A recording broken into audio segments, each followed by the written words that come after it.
올더 싱글 레이디, 싱글 피플이 말하는 비혼의 세상, 비욘세. 안녕하세요. 저는 해방촌 비욘세입니다.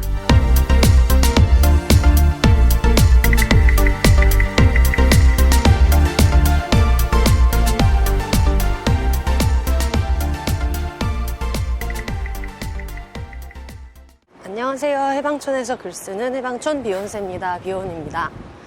네, 여러분, 저는 지금 후쿠오카로 도착을 해서 오늘 드디어 배구 한일전이 있는 날이에요. 지금 한일전 보러 가고 있고요. 가기 전에 이제 대충 좀 자료 조사를 좀 하고 비행기 안에서 칼럼 마감을 성공했습니다. 사실 비행기에서 쓰는 게 제일 잘 써질 때가 많은 것 같아요. 아무래도 인터넷이 안 되고 이러니까 방해 요인이 없어서 그런지 할 게 이거밖에 없어서 그런지 어쨌든 칼럼은 잘 마감했고요.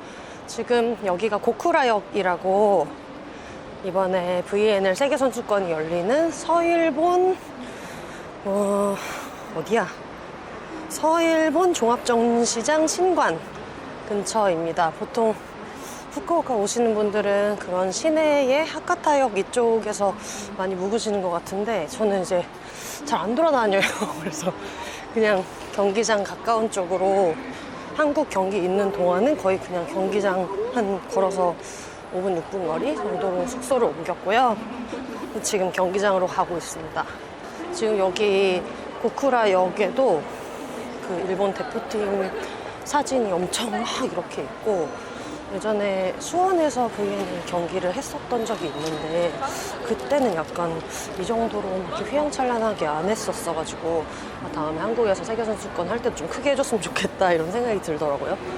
일본에서 워낙 배구가 인기가 많다 보니까 TV에서도 계속 나오고 그리고 또 이제 한일전이 있기 때문에 그거에 대한 방송이 호텔에서 계속 TV를 틀어놓으니까 계속 나오더라고요.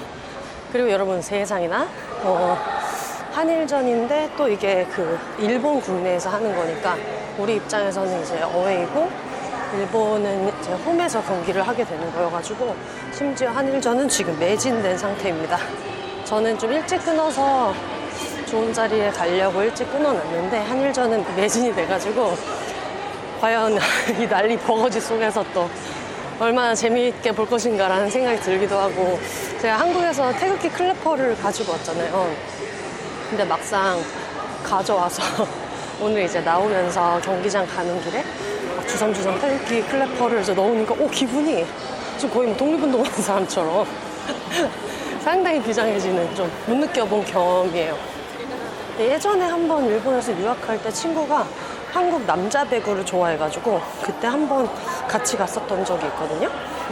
근데 이 얘기를 했었는지 모르겠는데 지금도 뛰고 있는 이제 문성민 선수 그리고 이제 은퇴한 김요한 선수 이 두 선수가 국가대표로 있을 때 아무래도 좀 굉장히 잘생기고 그래가지고 원래 인기가 되게 많은데 그때 경기장이 거의 약간 K-팝 콘서트장처럼 한일전인데 한국에 잘생긴 그리고 또 실력도 좋은 선수를 좋아하는 일본 팬들이 많아가지고 등장과 동시에 야 이러면서 뭐 문성민 씨 이러면서 했었던 기억이 나네요. 근데 그때는 그냥 친구 따라간 거라서 경기 내용도 잘 기억이 안 나고 경기도 잘 모르고 그랬었는데 이번에는 이제 약간 제가 당사자가 돼가지고 너무 떨리기도 하고 안 다치고 잘했으면 좋겠고 또 얼마 전에 제가 여기 있는 사이에 김연경 선수를 비롯한 그동안 이제 레전드 국가대표 선수분들이 은퇴 경기를 했잖아요. 국가대표 은퇴 경기를.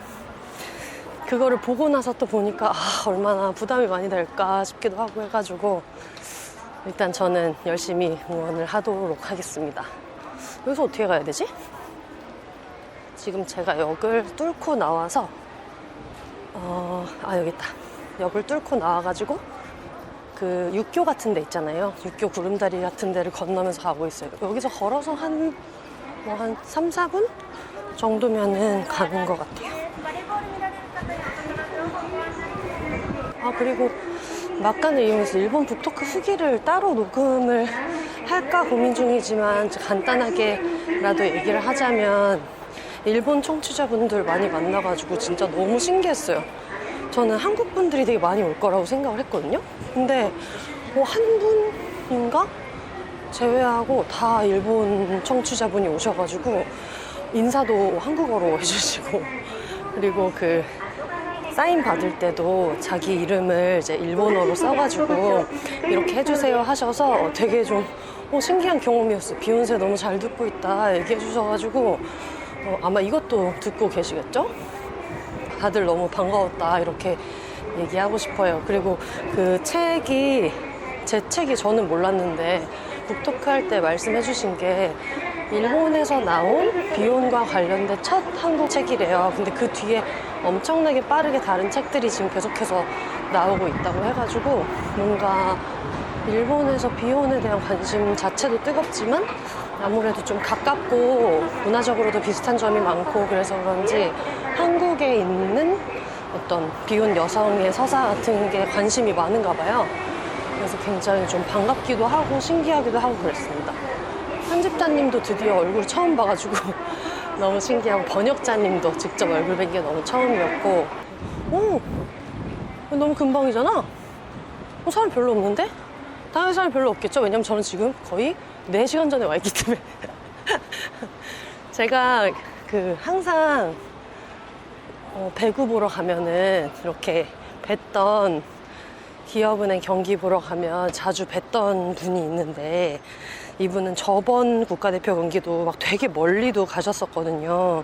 근데 이번에 또 가까우니까 또 신이 나서 오신 거예요. 사진도 막 엄청 큰 카메라로 멋지게 찍으시고 그러는데, 이게 일정이 겹쳐서 같이 볼 수 있게 돼가지고 그래서 저는 그냥 이렇게 혼자 가야 되겠다 생각했다가 막상 또 같이 앉을 수 있게 되니까 신기하기도 하고 좀 재밌을 것 같기도 하고, 그래서 심지어 플랜카드를 준비를 하셨대요. 그래서 같이 들어주실 수 있냐 해가지고 당연히 들어드릴 수 있다고. 중계를 보시는 분들, 중계 카메라에 제가 잡힐 수 있다. 아무래도 너무 이렇게 지금 매진된 가운데 한 줌짜리 한국 응원단이 있을 수도 있는데, 글쎄요, 어느 정도일지 모르겠어요. 그래도 후쿠오카는 좀 가까우니까 괜찮지 않을까 싶기도 하고, 응원단 분들이 어느 정도 계실지 그것도 굉장히 궁금하네요. 저 지금 비욘세 티셔츠 입고 와가지고 이러고 걷고 있는데, 혹시 응원 오신 분들 중에 한국 분들도 계시거나 아니면은 비욘세를 듣는 일본 배구 팬분도 계시면 재밌겠다 이런 생각이 또 드네요.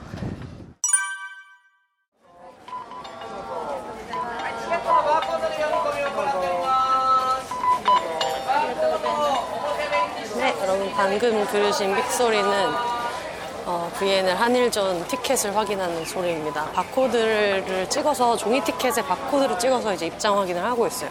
온라인으로 QR로 하거나 이런 건 없어가지고. 저희는 A, B, C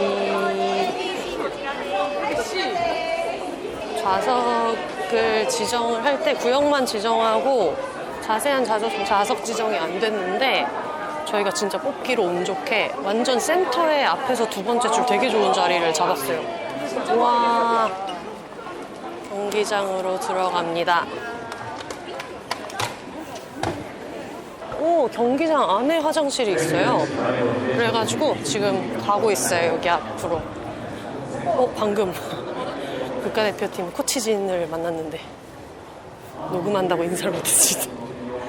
지금 경기 시작하기 한 1시간 20분 정도 전이고요. 저는 화장실 갔다 와서 자리를 찾으러 가고 있습니다. 저희 한국 사람이 저랑 같이 가는 일행분 말고 좀 계실 줄 알았는데 아직까지 못 찾았어요. 다 섞여서 앉아야 돼가지고 이제 과연 우리 옆에 누가 어떤 사람이 앉을 것인가. 이게 어웨이랑 이걸 나눠서 하지를 않아서. 와, 장관이에요. 일단 자리를 좀 찾아볼게요. 오, 선수들 들어왔어요. 자, 구역 되게 가까워요. 너무 가깝다. 어머 세상에, 너무 가까워. 저희 앞에서 첫 번째 줄이에요. 대박. 저 지금 카메라 감독 바로 뒤인데요. 여기다. 우와, 화이팅!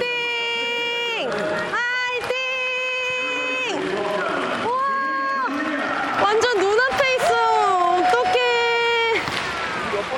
너무 신기해요. 웬일이야. 나 또 스트레스 받아.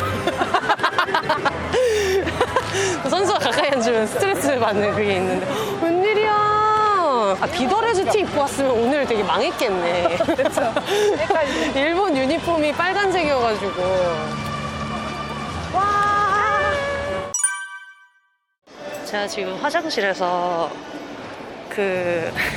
같이 직관하시는 분이 만들어주신 티셔츠를 입고 나왔거든요. 이게 태극 무늬를 태극기 가운데 문양을 대구공으로 이렇게 만들어주신 건데 사람들이 엄청 쳐다봐. 없어요, 진짜. 생각보다 한국 분들이 많이 없어서 아마 경기 시작하면 태극기 같은 것도 펼치시고 하니까 보일 것 같은데 여기서는 바로 보이지는 않아서. 근데 기업은행 유니폼을 최정민 선수 유니폼을 입으신 분이 있어서 그것도 되게 좀 신기하기도 하고 반갑기도 하고. 자리가 진짜 너무 가까워요. 아까 좀 정신을 못 차렸는데 그냥 서브 같은 거 때리거나 할 때 공 맞고도 남을 만한 엄청 가까운 자리예요. 저희 또 맨날 화성이나 이런 데서 경기할 때 워낙에 많이 봤었는데 여기서 또 이렇게 보니까 뭔가 되게 뭉클하기도 하고 안 다치고 잘했으면 좋겠고. First, the national anthem of Korea. Mahla, Hankook Bokas.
마지막 세트 너무 아깝다. 저기 듀스 갔어야 되는데. 마지막 세트 아깝다. 인터뷰를 강소희 선수가 하네요. 근데 너무 고생했어. 아쉽다. 진짜 마지막이 너무 아깝다. 근데 그래도 마지막 세트를 질 거면 저렇게 져야지. 근데 이쪽 볼 때 시선 떨어지니까 너무 속상해. 이렇게 올 때 안 쳐다보니까 너무 속상해. 질 수도 있지. 강소희 화이팅!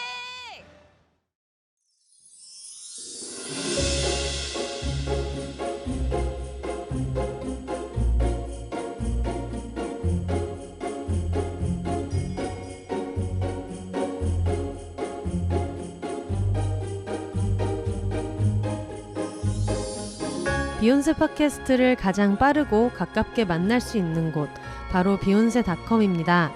비욘세 티셔츠, 공식 맥주잔 같은 공식 굿즈부터 책 미루리라 오늘 헤어졌다, 난 슬플 땐 봉춤을 춰도 묶음 배송으로 함께 구매하실 수 있습니다. 팟캐스트 비욘세와 함께 홍보하고 싶은 게 있으신가요? 음원 광고, 브랜디드 콘텐츠 혹은 그 밖의 새로운 제휴 아이디어도 비욘세닷컴에서 기다리고 있겠습니다. 마음에 든 에피소드가 있으셨다면 1,000원부터 자유롭게 셀프 청취료로 응원해주세요. 팟캐스트 비욘세를 건강하게 지속하는 데 큰 힘이 됩니다. 2024년을 맞아 더 쓰기 편리해진 사연 보내기 게시판을 통해 각종 사연과 여러분의 근황도 언제나 기다리고 있을게요. 그럼 오늘도 더불어 혼자 살아요.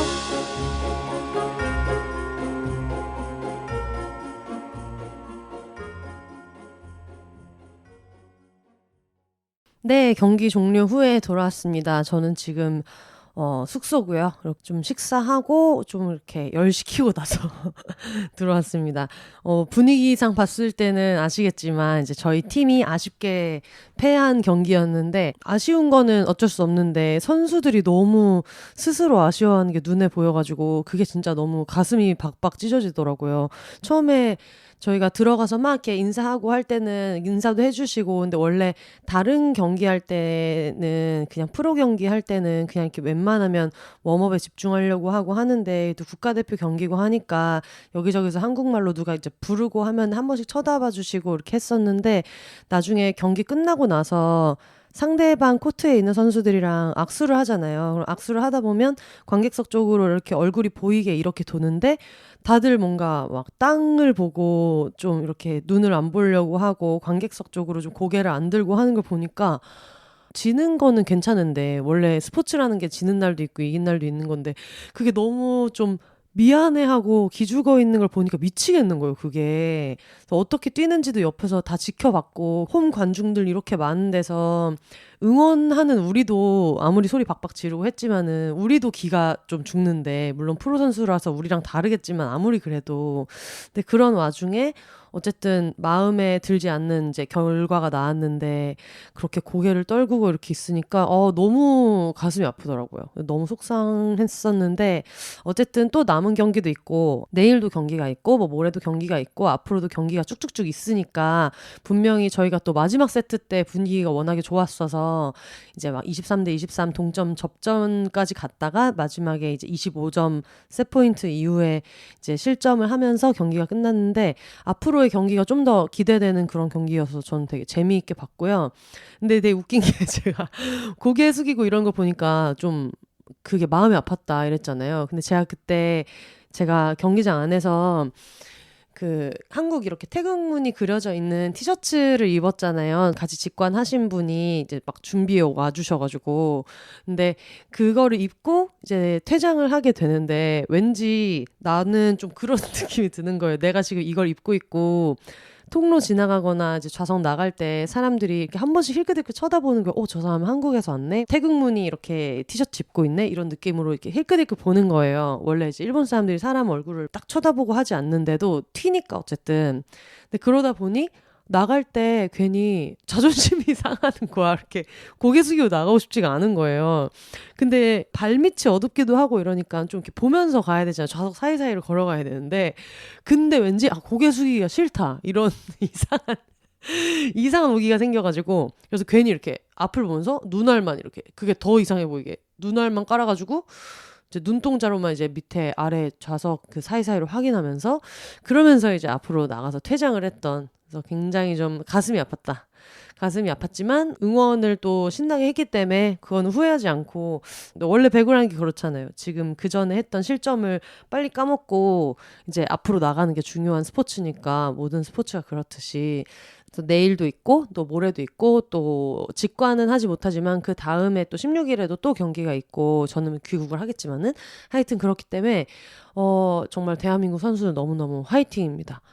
일단 경기장 분위기나 이런 거를 현장에서 얘기 못했던 거를 또 얘기해보면은 좋을 것 같아요. 이게 좀 빨리 나가잖아요. 지금 12시가 지났기 때문에 여러분 당일에 녹음해서 당일에 나가고 있다. 수요일에 경기를 저녁 7시 반에 했고 녹음을 하는 시간은 조금 늦은 저녁이고 그 다음날 목요일에 이제 편집을 해서 바로 나가는 거니까 아마 경기 1개 정도는 더 남아있기도 하고 또 마지막에 16일에 하는 경기 16일이 일요일이죠. 이때쯤 하는 경기를 보실 분들한테는 또 도움이 될 수도 있고 하니 경기장 분위기나 이런 거를 한번 얘기해봐도 좋을 것 같은데 일단 날씨가 그렇게 덥지가 않고 그리고 역에서 지금 이 경기가 열리는 서일본 국제종합전시장인가? 하여튼 거기 신관으로 돼 있는데 역에서부터 고쿠라역이라는 가장 가까운 역에서 경기장까지 갈 때는 이런 무빙워크도 있고 그리고 위에 지붕이 있어요. 가는 대부분의 루트에.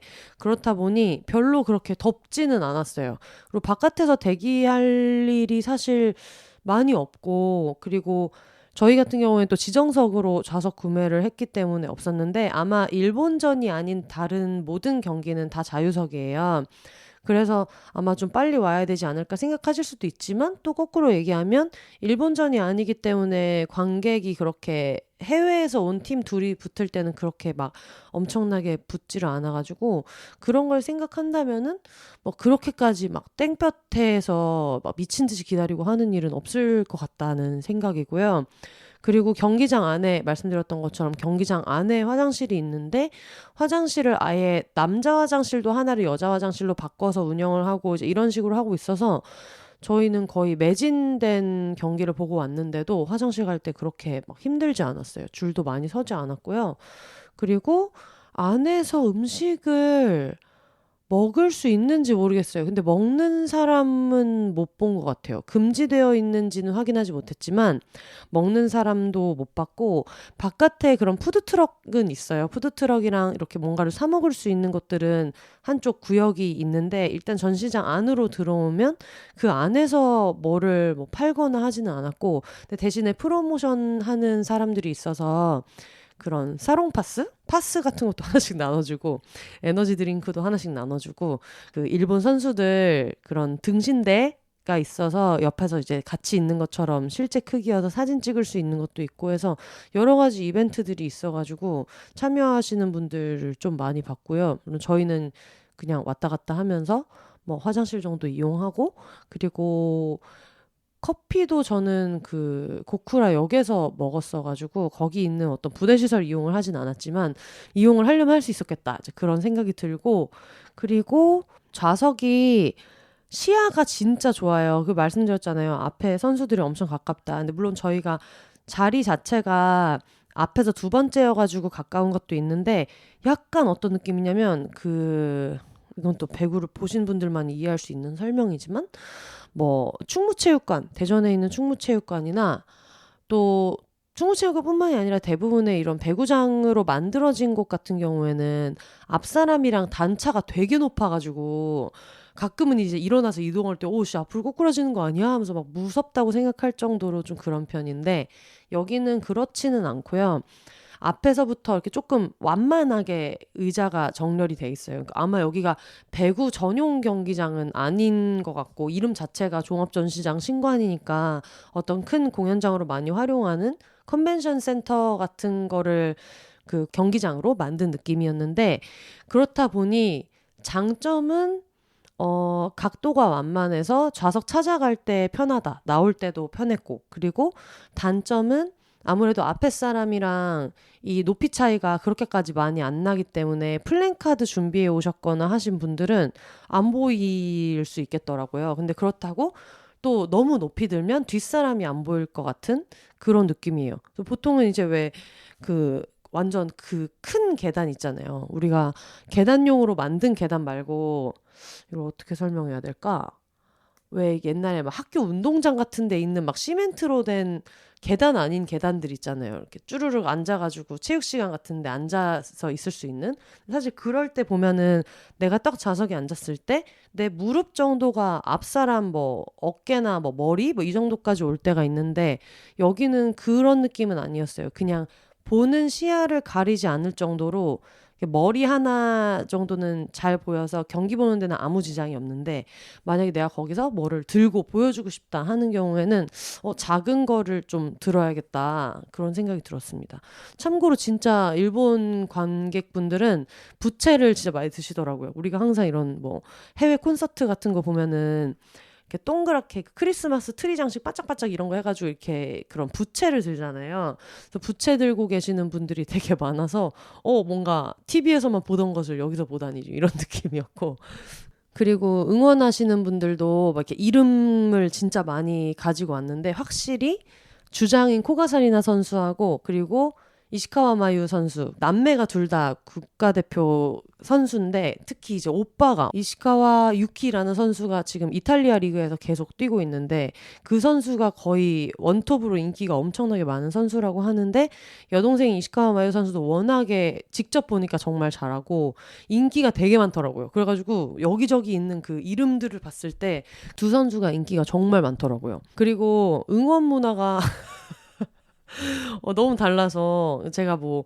현장음 정도만 이렇게 넣어서 길게는 하지 못했지만 이게 되게 일본은 응원을 정말 작게 해요. 근데 그게 그 음악 콘서트 같은 것도 왜 해외 내한 온 사람들이 그러잖아요. 일본을 갔다가 한국을 오면 일본은 이 음악을 되게 조용히 들어주는, 저 사람의 음악을 경청해주는 게 좋은 관객의 매너라고 생각하고, 한국은 일단 막 흥이 많으니까 이 사람을 내가 얼마나 사랑하는지, 지금 내가 얼마나 신이 나는지 이걸 열광하는 걸 막 보여주겠어, 이제 이런 팬덤이잖아요. 그렇다 보니까 해외에 있는 가수들도 와, 한국 사람들 너무 막 싱얼롱 잘하고, 그리고 특히 노래 같은 거 따라 부를 때 약간 내가 저 사람 노래를 들을 필요 없다 정도의 느낌으로 미친 듯이 따라 부르잖아요. 그래서 내한 온 가수들이 떼창 들으면서 너무 빵 터져서 웃기도 하고, 뭐 래퍼들 오면은 모국어가 영어가 아닌데 랩 다 하고, 예전에 메탈리카 기타 솔로 그 입으로 연주한 것도 되게 유명하잖아요. 근데 일본은 어쨌든 이 사람의 연주를 조용히 들어주는 거를 중요하게 생각하는데, 배구도 진짜 깜짝 놀랐던 게 서브를 칠 때 완전 정적이에요. 아무도 소리 안 내요. 되게 조용하고 이 사람이 서브 치는 거에 그냥 온 경기장이 집중해 주는 느낌? 그래서 저 같은 경우에는 그런 광경을 너무 처음 보니까 그게 더 긴장되는 거예요. 약간 양궁 경기나 사격 경기를 할 때의 느낌? 양궁 경기 할 때 소리 내거나 옆에서 누가 확 소리 지르면 그걸 되게 비매너라고 하잖아요. 근데 일본 배구는 좀 그런 식인가 봐요. 그래서 완전 조용히 응원을 하고, 뭐 이렇게 공 치거나 할 때도 그렇게 크게 소리를 안 내고, 물론 점수가 났을 때는 박수를 치곤 하는데, 박수 칠 때도 우리나라는 기본적으로 막 이렇게 막 온 경기장이 진짜 떠나가라. 그리고 저도 이제 가끔 우리나라에서 예를 들면 특히 그 흥국생명 경기를 할 때 진짜 기가 빨린다. 그 김연경 선수가 있는 팀이기도 하고, 그리고 그 노래 자체가 진짜 압도되는 응원가란 말이에요. 우리는 모든 선수에게 응원가가 있어서 그 선수가 뭐 잘하거나 득점을 했을 때 그 노래를 틀어주잖아요. 그래서 사실 한국 응원 문화는 완전 케이팝 나잇 이런 느낌이고, 저도 코로나 때 클럽을 못 갈 때 한창 배구 경기 가는 게 너무 즐거웠다 했던 게, 여기 그냥 완전 클럽이니까 막 파티고 너무 재밌고 막 이러니까. 그리고 그 원정 경기를 가가지고 우리한테 스피커도 없고 마이크도 없고 음악이 없더라도 원정 구장에서도 계속 소리 지르느라고 뭐 옆 사람이랑 대화할 시간도 없고, 그런 게 이제 한국의 배구 문화고, 뭔가 선수들도 거기에 막 에너지를 받아서 이렇게 저렇게 때리고 하는 게 문화인데, 그러다 보니 저희는 무관중일 때 좀 선수들이 되게 많이 힘들었다 그러더라고요.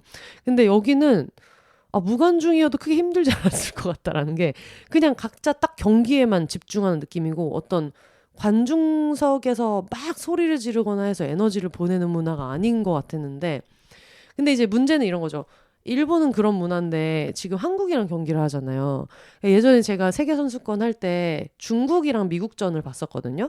근데 이 중국이랑 미국의 응원하는 방식은 좀 달라요. 예를 들면 중국 같은 경우에는 막 이렇게 한 명이 누군가가 선창을 해서 뭐 짜요 이렇게 선창을 하면 그걸 다 같이 하는 문화고, 그러니까 응원단장이 정해져 있지 않더라도 누군가가 뭐를 시작하면 그걸 다 같이 하는 그런 문화였던 것 같은데, 근데 미국 같은 경우에는 그냥 각자, 근데 목소리도 크고 막 소리도 많이 지르는데 약간 그런 추임새 느낌으로 소리를 많이 질러주고 해서 방식은 다르지만 양쪽 다 되게 좀 흥 터지게 좀 하는 그런 느낌이 있었는데, 지금 한국이랑 일본은 그게 아니잖아요. 한국은 되게 소리 지르는 문화고, 뭐 클래퍼로 소리도 막 딱딱딱딱 큰 소리도 많이 내는 문화고, 이게 소리가 너무 작으면 응원단장이 막 안 들린다고 누가 봐도 들리면서 안 들려요 막 이래가지고 그 소리를 계속해서 키우는 문화인데, 근데 일본은 이제 조용히 보잖아요. 그러니까 이게 되게 웃긴 게, 코트에서 공이 이제 왔다 갔다를 하면 일본 쪽으로 공이 넘어가면 여기에서는 별 큰 소리가 안 나고 그냥 잘했을 때만 와 이런 느낌인데, 한국은 일단 코트로 공이 넘어오는 순간 모든 관객이 그 선수 손에 공이 닿을 때마다 소리를 질러요.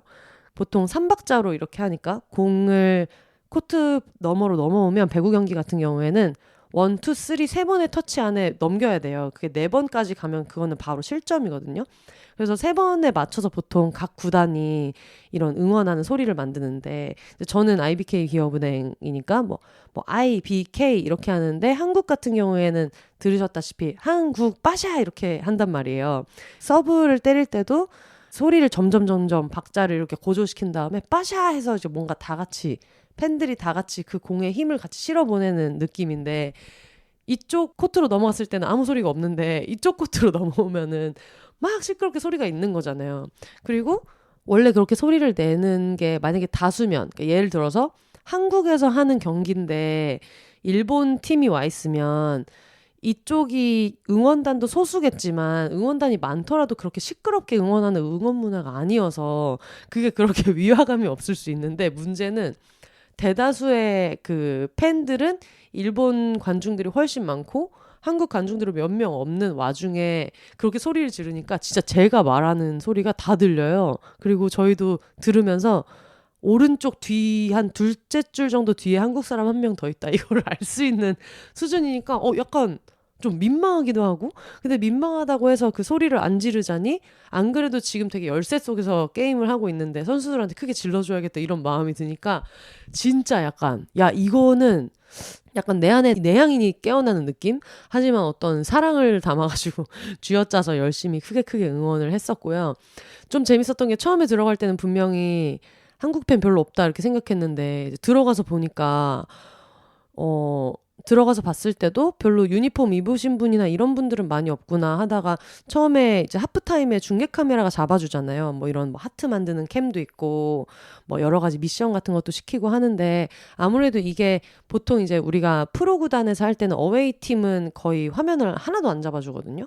그냥 우리 팀 위주로 홈그라운드의 이점을 막 이용하자 이제 이런 느낌이어서 거의 우리 팀 관중들만 많이 잡아주고 이벤트를 하는데, 지금 이거는 세계선수권 대회잖아요. 그리고 세계선수권 대회고 일본 대회에 뭐 게스트 팀으로 한국이 온 게 아니잖아요. 그러니까 비교적 그래도 일본 관중들 많이 비춰주기는 하지만 한 번씩 이제 한국 관중들도 비춰주더라고요. 그러면서 선수들 팬 플랜카드 들고 있는 분들도 많이 비춰주고 태극기 들고 있는 분들도 비춰주고 하는 장면들이 있었는데, 거기에서 이제 장내 아나운서도 한국 팬들을 비추면서 뭐 대한민국 화이팅 뭐 이런 것도 얘기하시고, 그리고 뭐 안녕하세요 이런 인사도 하고 해서 이게 또 프로 구단인데 어웨이 팀 홈팀일 때랑 느낌이 또 다르다 싶어서 좀 인상적이었고, 그런 게 좀 재밌었던 것 같아요. 이걸 주최하는 세계 선수권 자체는 이게 회사가 어딘지는 모르겠지만 어떤 연맹의 형태기는 하겠지만 우리가 스타일로 봤을 때는 좀 약간 서구권에 있는 팀이 만드는 거잖아요. 이 제작진이.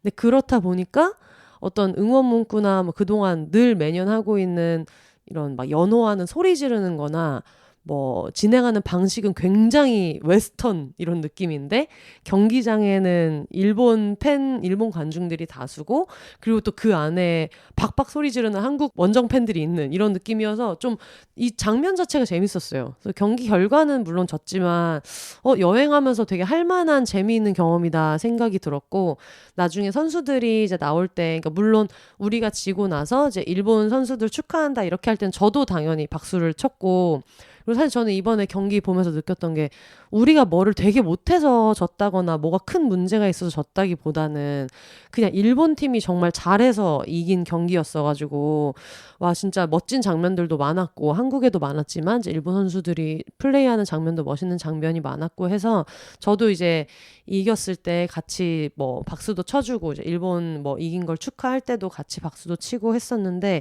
경기장에서 선수들이 나갈 때 우리가 막 수고하셨어요 뭐 고생하셨어요 하면서 이제 소리를 이제 지르잖아요. 그럴 때 아까 응원할 때도 되게 숨죽이고 계셨던, 조용히 보시던 일본 팬분이 제 옆자리에 앉아 계셨는데 그분이 엄청 이렇게 큰 소리로 박수를 되게 크게 쳐주셨었어요. 그걸 보면서 이분도 아마 약간 느끼시지 않았을까? 옆에 정말 한 줌 물론 목소리는 엄청 크고 했지만 옆에서 이렇게 막 열심히 이렇게까지 열심히 응원을 하는데 이제 경기 결과가 이제 졌고, 그리고 또 거기서 막 분전하는 선수들도 눈앞에서 봤기 때문에 제가 있으니까 더 크게 쳐주시는 건가? 이제 이런 생각도 들더라고요. 옆에를 보고 너무 뭐 고생하셨네요 뭐 이렇게 얘기를 하기보다는 진짜 아까 일본 팀 응원할 때보다 더 큰 소리로 막 엄청 열심히 나가는 선수들한테 인사하는 거를 들으시면서 선수들을 향해서 박수를 되게 많이 쳐줘서 전체적으로 경기장 분위기도 되게 훈훈했고, 그리고 뭐 한국 응원하는 거를 입고 뭐 나가가지고 돌아다니고 하는데도 그거에 대해서 막 별로 그런 게 많이 없었던 것 같아요. 근데 예전에 제가 영국 축구 한창 보러 다니고 그럴 때는 워낙에 사람들도 좀 인싸고 이러니까 다른 유니폼 입고 가면 막 다른 팀 팬들이 괜히 막 말도 걸고, 근데 그런 거 중에는 짓궂은 것도 있고 짓궂지 않더라도 좀 재밌는 것도 있고 했는데, 뭔가 여기는 이렇게 사람 되게 많이 돌아다니고 누가 봐도 이 사람들이 나를 좀 흰자로 보고 있는 느낌은 있지만 그냥 이렇게 각자 좀 이렇게 갈 길을 가는 이런 느낌이어서, 뭐 어쨌거나 경기 자체는 저는 되게 재미있게 봤어요. 경기장도 쾌적하고 뭐 들어가는 시스템이나 이런 것도 불편한 게 크게 없었고 되게 재미있게 잘 봤고, 제가 같이 갔던 일행분들이랑 한국어로 얘기를 했으니까 한국 사람이라는 거를 알았을 텐데, 가끔 뭐 물어보러 가거나 해도 스태프분들도 굉장히 좀 친절하게 응대를 잘 해주셨었고 해서 저는 되게 좋은 경험이었고요. 뭐 어웨이 팀이고 막 압도적인 그 수의 차이가 있었는데도 불구하고 뭔가 이것 때문에 내가 막 정서적으로 쫄린다, 막 너무 불편하다 이런 느낌 없이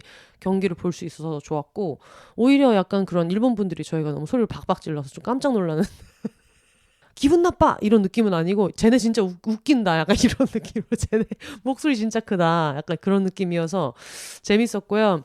처음에 경기 끝나고 왔을 때는 그렇게까지 소리를 많이 질렀다고 생각을 안 했거든요. 왜냐면은 뭐 소리 맨날 지르는데, 그런 경기장 갈 때도 그냥 일상이 지금 그런데, 그래서 그 생각을 안 했는데 나중에 지금도 여러분 느끼시겠지만 약간 목소리가 살짝 뭐 간 건 아닌데 피로도는 있는 것 같은 상태라서, 아, 내가 무리했구나 생각보다. 그러니까 한국에서는 사실 내가 소리 안 질러도 다 같이 지르고 내가 소리를 지르는 거는 그냥 신나서 지르는 건데, 여기서는 아, 빨리 어떻게든 에너지를 보내주고 싶다 이런 마음도 있고 뭔가 묻히고 싶지 않다는 생각이 있어가지고 좀 일당백으로 질러야겠다 싶어서 이제 박박 소리를 질렀더니 컨디션이 좀 다르다, 그런 느낌이 있네요.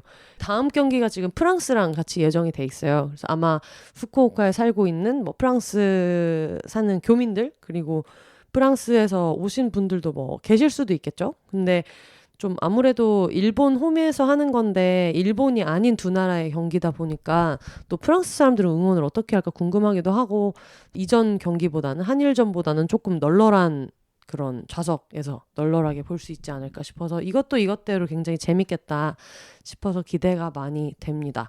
제가 여기 와 있는 동안에 그 은퇴식을 했잖아요. 국가대표 은퇴식. 그래서 저는 나중에 그거를 풀버전으로 한번 쭉 다시 봐야지 생각을 했는데, 이번에 엘르 7월호에도 나갈 기사의 내용이기는 한데, 사실 지금 한국 배구가 그 김연경, 양효진, 김수지 선수 이런 베테랑 선수분들이 이제 은퇴를 하시고 새로운 팀이 계속 만들어지는, 지금 이번에도 감독님이 또 새로 오셨고 막 이런 상태인데, 그런 와중에 국민적인 관심은 진짜 레전드로 높고, 그런데 베테랑 선수들은 이제 은퇴를 한 상태여서 이제 비교적 좀 경험이 많이 없는 좀 어린 선수들이 국가대표로 활약을 하고 있고, 사실 김연경 선수도 그런 여러 가지 여건을 생각해서 다른 선수들도 이제 계속해서 의존하지 말고 다른 선수들이 나오더라도 계속해서 국제 성적을 내야 된다, 이런 여러 가지 취지를 생각해서 은퇴 결정을 하신 걸로 알고 있는데, 사실 저는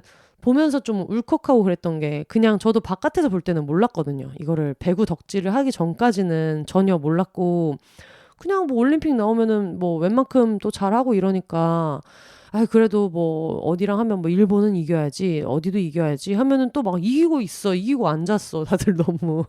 그래서 이 배경에 얼마나 큰 여러 가지 상황들이 있는지를 몰랐는데, 배구를 좋아하게 되면서 배구 선수들이 가진 이 배구판에 대한 이해도 생기잖아요. 근데 저 이번에 돌아다니면서 좀 깜짝 놀랐던 게, 저랑 친한 제일교포 친구들을 비롯해서 대부분의 저랑 만난 어떤 여자인 친구들이 배구를 해본 적이 있는 거예요. 근데 우리는 배구 해볼 일이 뭐가 있겠어요, 살면서. 근데 일본에서는 초등학교 때도 배구를 하고 뭐 중학교 때도 배구를 하고 마치 제가 이제 학교 다니던 시절에는 요즘은 좀 나은 걸로 알고 있는데 뭐 해봤자 그냥 뭐 피구? 발야구? 뭐 이 정도만 했었고 남자애들만 막 운동장에서 늘 다 같이 축구해가지고 운동장에 공 6개 돌아다니다 얼굴에 다 한 대씩 맞고 막 이러잖아요. 그런 느낌으로 학교에서 막 엄청 키가 크거나 한 운동선수가 아니더라도 누구든 배구를 경험을 하더라고요. 배구도 해보고 뭐 농구도 해보고 여학생들이. 그래서 나중에 그 어디지? 츠바키엘이라고 스트리트 우먼 파이터 2에 나왔던 그 크루 있잖아요. 그래서 그분들 같은 경우에도 배구 선수를 했다는 분이 되게 많았고 막 고등학교 전국대회까지 나갔다 막 이런 분들이 있었어서 근데 한국은 그게 아니라 누가 만약에 키가 크다 그러면은 소문 나가지고 옆에 운동부에 있는 누가 와서 너 이거 해볼래? 뭐 배구 해볼래? 뭐 농구 해볼래? 해가지고 그냥 아예 그때부터 그냥 엄청 빡센 훈련을 받으면서 엘리트 스포츠로 가는 이제 그런 식이잖아요. 저희 선수들도 어떻게 처음에 시작했냐 물어보면은 원래 처음에는 뭐 누가 한다 그래서 따라갔다가 뭐 옆에 배구팀 하는 감독님이 너 이거 한번 해볼래? 뭐 너 키도 크고 신체 조건 좋으니까 해볼래? 해서 시작했다. 이런 얘기가 거의 대부분이더라고요. 근데 보니까는 진짜 충격받았던 게 일본은 중학교 배구팀이 여자만 중학교 배구팀이 6,741개가 있대요. 제가 이걸 듣고 진짜 충격 많이 받았는데 중학교 배구팀이 6,741개가 있어요. 이거는 그 일본 올림픽위원회에서 2022년에 내놓은 자료인데 제가 이번에 그 엘르보이스 7월 칼럼을 쓰면서 이걸 다시 한번 찾아봤다가 너무 충격을 받았거든요. 물론 인구수 차이가 난다고 해도 한국이 뭐 한 4천만, 5천만 정도면은 일본 인구가 한 1억 2천 정도 되잖아요. 그러면은 뭐 차이가 나봤자 뭐 2배 좀 더 나는 정도인 건데 거기에서 여자 배구 팀이 학교에 있는 여자 배구 팀만 6,741개 있고 네, 여러분 한국에 몇 개 있는지 아세요? 중학교 여자 배구 팀? 21개. 21개 있어요. 그마저도 고등학교 가면 또 18개 이렇게 줄어들고 그래서 이번에 그 유일하게 올림픽 구기 종목 진출한 게 핸드볼이잖아요. 여자 핸드볼만 진출했거든요. 근데 여자 핸드볼도 11개 있다는 거예요. 전국에 팀이 11개 있다는 거예요. 그래서 그 얘기를 듣고 진짜 엄청 충격을 많이 받았거든요.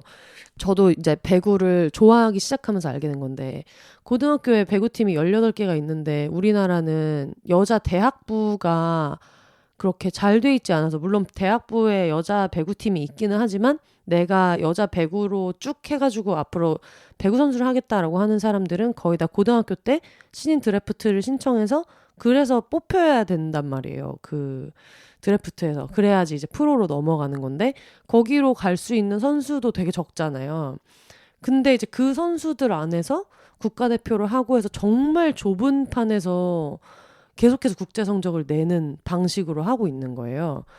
그게 이해가 되더라고요. 예전에 김연경 선수가 인터뷰하면서 뭐 100년에 한 번 나올까 말까 한 선수라는 게 공감이 되냐 그랬더니 사실 김연경 선수의 우리가 모두 아는 매력은 그런 거 아니겠습니까?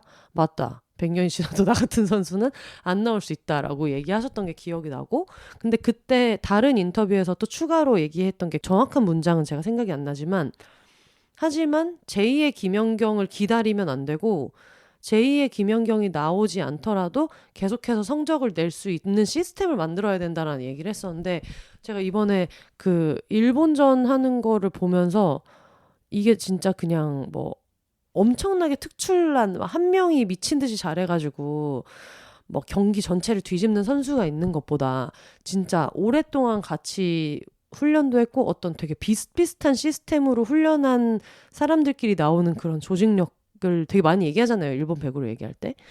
이게 그때 김연경 선수가 얘기했던 제2의 김연경이 나오지 않더라도라는 얘기가 뭔지 알겠다라는 생각이 들더라고요. 그래가지고 물론 뭐 코가사리나 선수, 뭐 이시카와 마유 선수 너무 잘하지만 그러면은 이 선수가 한 명이 못 나온다고 해서 거기에서 큰 영향을 받느냐라고 하면 또 그렇지는 않을 것 같다는 생각이 들더라고요. 그래서 이번에 은퇴식 하면서 막 유소년 배구 얘기도 많이 하고 했던 게 그걸 김연경 개인이 계속 이런 메시지를 얘기하고 막 이런 시스템에서 해야 된다. 지금 이거는 선수를 키울 때부터 육성하는 시스템부터 달라야 된다라고 얘기한 게 그런 게 뭔지를 이제 그 배구를 오래 보다 보니까 좀 알게 돼서 네, 그렇습니다. 근데 또 그 와중에 이 레전드 선수들 지금 뭐 해설위원도 하시고 각 배구팀의 코치도 하시고 이제 이런 분들까지 다 같이 은퇴 이제 기념식을 하고 유소년 축구 발전을 위해서 이런 행사를 마련을 해서 심지어 세계 배구 협회 그런 연맹에 있는 막 의장 이런 분들도 영상 메시지를 보내는 와중에 또 정작 여자 배구판에 있는 남성 감독들은 한 명도 오지 않았다. 그리고 뭐 골프를 치러 갔다. 이런 얘기를 들으면서 네. 이게 마이크를 잡고 할 수 있는 말이 좀 한계가 있고 뭐 사정이 있으시겠죠. 근데 그 뭐 사정이라는 것이 결국은 뭐 어떤 의지의 문제고 네. 뭐 그렇게까지 쳐야 할 골프라는 게 세상에 어디 있는가? 뭐 취미야 뭐 자기네들 마음이지만 그런 생각이 들었습니다. 심지어 초청을 했던 것 같던데 이거를 언제까지 이제 김연경 선수 한 명과 그리고 김연경 선수와 함께 가는 수많은 여성 배구인들이 계속 이렇게 얘기를 해봤자 어떤 큰 결정권을 갖고 있고 입김이 있는 어떤 남성분들은 언제까지 이러고 앉아있을 건가라는 생각이 좀 많이 들더라고요.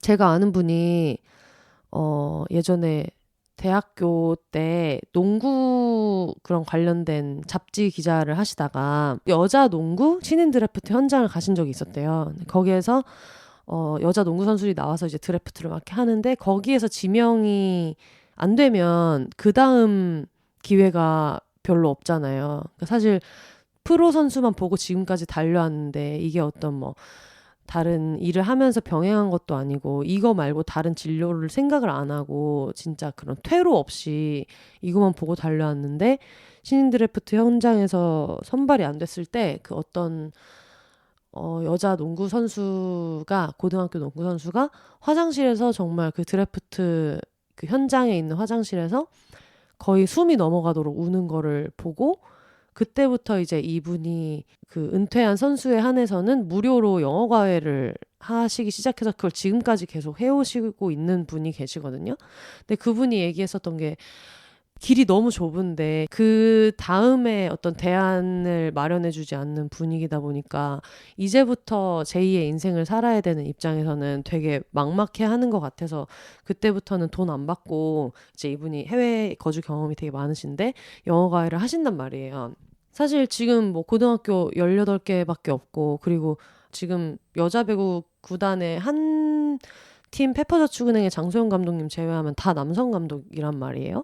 그러니까 아무리 성적을 잘 내고 그동안 지금 우리가 얘기하는 그 걸출한 많은 배구 선수들이 배구 인생이 챕터 1 선수 인생이 끝나고 나면 그 다음에 또 할 수 있는 일을 생각할 수 있잖아요. 근데 일본처럼 뭐 중학교 배구팀만 6,700개 있고 고등학교 배구팀만 해도 3,500개가 있고 그러면 이제 일반 그냥 성인 취미 배구팀도 되게 많을 테고 그리고 팀이 6,700개 있으면 감독이 아니더라도 그 이외의 어떤 직종들이 얼마나 많겠어요.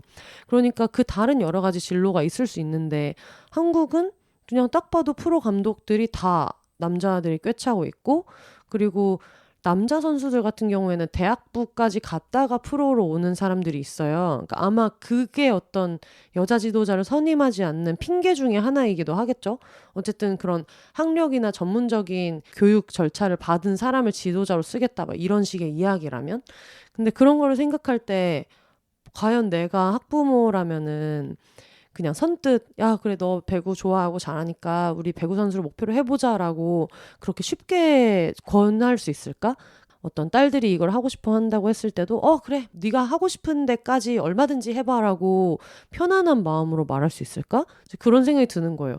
그러면 이제 점점 선수 풀을 넓히는 거는 더 어려울 거고 많은 선수들이 이렇게 동일한 시스템에서 계속 교육을 받고 연습할 수 있는 게 다 갖춰져야 된다고 막 김연경 선수를 비롯한 많은 선수들이 배구판에서 많이 얘기를 하는데 이게 갖춰지지 않으면은 계속해서 국제 연기 성적을 기대하는 게 어떻게 보면 되게 맡겨놓은 것 같은 이기적인 말이 아닌가 이런 생각이 들더라고요. 그래서 그거를 알고 있는 상태에서 경기를 보니까 좀 더 간절하게 응원을 하게 됐던 것 같고 우리나라는 항상 그런 식이잖아요. 그런 전혀 그런 인프라가 없는 예를 들면 김연아 선수도 어느 정도 일정 기간까지는 롯데월드 아이스링크장에서 그냥 이렇게 어린이들 휴일에 놀러 와서 타고 있는데 거기 한쪽에서 연습을 하는 장면이 이미 너무 유명한 영상이 있고, 그러다가 막 스핀 돌다가 막 넘어지니까 속상해서 막 화가 나서 울고 막 이런 장면들이 있잖아요. 아무것도 없는 데서 어떤 독보적인 미친 천재 한 명이 나와서, 그리고 심지어 그 천재가 미친 듯이 성실한 사람이라서 그 사람이 뭔가 성적을 내가지고 이 판을 키우고 뭔가 김연아 키즈처럼 김연아를 보면서 꿈을 꾸는 사람들을 만들고 이런 식으로 계속 키우고 있는 느낌이잖아요. 한국 엘리트 스포츠 자체가. 그러니까 김연경 선수도 뭔가 김연경 선수 본인의 영향력으로 관객도 되게 많이 늘리고 뭐 유소년 배구 얘기도 하고 계속해서 뭐 재단을 만들고 뭐 하고 이렇게 하고 있는데, 그동안에 국제 경기 성적을 낸 것도 저번 도쿄올림픽 태국 예선전 할 때 김연경 선수 여기 근육 완전 찢어진 상태에서 뛰었고, 내가 빠지면 이게 안 된다라는 생각을 하게 되니까 다들 부상 속에서 너무 혹사를 하면서 뛰고 이런 시스템이잖아요. 그러니까 똑같이 4강을 갔더라도 그 4강 가는 길이 너무 험난하고 힘들었다라는 걸 생각하면 진짜 국제 경기에서 이렇게 뭐 선수들 스스로는 이제 만족하지 못하는 거 어쩔 수 없지만 그런 경기 결과를 볼 때 마냥 왜 이렇게 이번에 못 이겼어? 이제 이런 마음만 들진 않는 거예요. 그렇게 단순하게 생각하기가 좀 어려운 거예요. 그러니까 아마 그러니까는 그렇게 속이 박박 찢어지고 화가 나지 않았나 그런 생각이 들어요. 너무 선수들이 이렇게 막 고개 숙이고 막 한국 팬들 좀 이렇게 얼굴을 눈을 못 마주치고 하는 거를 봤을 때 얼마나 좀 막막할까 싶은 생각이 들고, 물론 뭐 선수분들 중에서 뭐 비욘세 들으시는 분들 안 계실 거라고 생각하긴 하지만 이런 얘기 듣더라도 선수 본인들은 좀 속상할 거예요. 그냥 뭐 이렇게 팬들이 이런 것까지 알 필요 없고 그냥 내가 잘해서 성적 내면 되는데라고 선수 개인은 생각할 수 있지만, 어쨌든 팬 된 입장에서는 이런 상황을 계속 얘기해서 뭔가 좀 달라졌으면 좋겠다 그런 생각하게 되더라고요. 배구도 제가 너무 좋아하는 스포츠고 진짜 그런 생각 많이 하거든요. 나도 만약에 어릴 때 배구를 할 수 있는 그런 기회가 있었으면 되게 재미있게 했을 수도 있겠다라는 생각도 들고, 주변에 배구 했었고 너무 재밌었다 하는 친구들이 일본 친구들 같은 경우에는 막 키 160대, 150대 막 이렇게 있거든요. 근데 키가 작지만 선전한 선수들 워낙에 역사적으로 많잖아요. 우리나라에서도 워낙 유명한 선수분들 계셨고, 그리고 그렇지 않더라도 배구를 하는 즐거움을 그 사람들만 누릴 수 있는가 하면 그건 아니잖아요. 좀 아쉬워요. 나도 한번 해봤으면 얼마나 재밌었을까. 친구 얘기 들어보니까 되게 자기 그때 재밌었다고 이렇게 얘기해가지고 좀 아쉽다 그런 생각이 들면서 뭔가 경기에 대한 소감도 좋지만 이런 얘기도 같이 나누면 좋겠다는 생각이 들어가지고 얘기를 하다 보니까 또 너무너무 주섬주섬 말이 길어지긴 했지만 어쨌든 그렇게 잘 보고 왔습니다. 원래는 앞에 거를 먼저 내려고 했었어요. 이제 이번에 일본 북토크 갔다 와서 독자분들 만난 이야기도 좀 들어보고 싶고, 그리고 또 뭐 이번에 제가 좀 재밌는 경험 많이 했거든요. 제1교포 친구네 집 고향집에 가가지고 그 친구 언니는 계속 고향에 살고 계셔서 친구 언니의 딸, 제 입장에서는 이제 피가 안 섞였지만 어쨌든 친구처럼 지내니까 조카가 일본 학교 그 고등학교를 다니는데 고등학교 축제를 와달라고 해가지고 느닷없이 또 일본 고등학교 축제를 갔단 말이에요. 진짜 무슨 이렇게 왜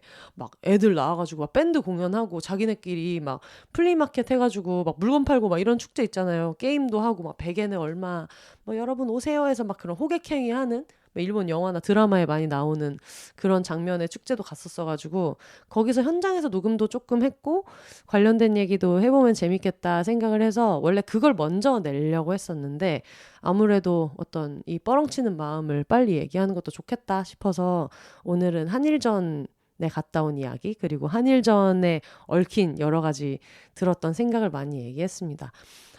진짜 선수분들 계속 다치지 않고 나머지 경기도 잘 마무리했으면 좋겠고, 다음 V리그가 지금 굉장히 많은 선수 이동이 있어가지고 좀 재밌을 것 같거든요. 그래서 많이 기대하고 있어서 또 제가 말씀드렸다시피 응원 문화가 또 굉장히 재밌다. 굉장한 K-팝 나이시다라고 말씀드리지 않았겠습니까? 그래서 여러분 어느 팀이어도 상관없으니까 배구장에 한번 가보시면 정말 재미있을 거다라고도 말씀드리고 싶고요. 뭐 핸드볼도 아마 7월달 엘르보이스 칼럼에서 자세한 얘기는 했었는데 핸드볼도 많이 관심 가져주시고 스포츠 그리고 특히 여성 스포츠 많이 관심 가져주시면 좋겠다 이런 생각이 드네요. 그러면 저는 이제 편집할 시간이 많이 없어서 제가 편집을 해서 내는 게 이제 목요일에 다 해야 되는데 아침에 이제 원격으로 화상회의도 하나 있고 그리고 또 오후에 프랑스 경기도 있고 해가지고 방금 말했던 이 프랑스 경기를 지금 제가 방금 보고 왔거든요. 지금 제가 비욘세 편집을 한 반 정도 해놓고 편집 당일에 경기를 지금 보고 온 상태인데 여러분 프랑스를 저희가 이겼습니다. 5세트까지 접전이었는데 결국은 이겨가지고 그 굉장한 현장에 제가 이제 울고불고 하다가 지금 왔단 말이에요. 원래 울고불고 하다가 와서 맥주 한 잔 파티라도 하고 싶었는데 일단 남은 편집을 이제 하고 송출을 하려고 왔는데 운 좋게 사실 그때 한일전에 졌던 이야기랑 약간 어두운 얘기들이 많아가지고 이걸 좀 내는 마음도 안 좋다 했는데 결국은 이겨서 너무너무 기분이 좋다는 소식을 전해드리면서 클로징 멘트를 들으시고 나서 그 뒤에 에필로그로 프랑스전을 이긴 그 순간의 사운드를 이제 현장음으로 에필로그로 보내드리도록 하겠습니다. 올더 싱글 레이디, 싱글 피플이 말하는 비혼의 세상 비욘세. 그럼 저는 다음 주에 다시 찾아오도록 하겠습니다. 여러분 혼자 사세요.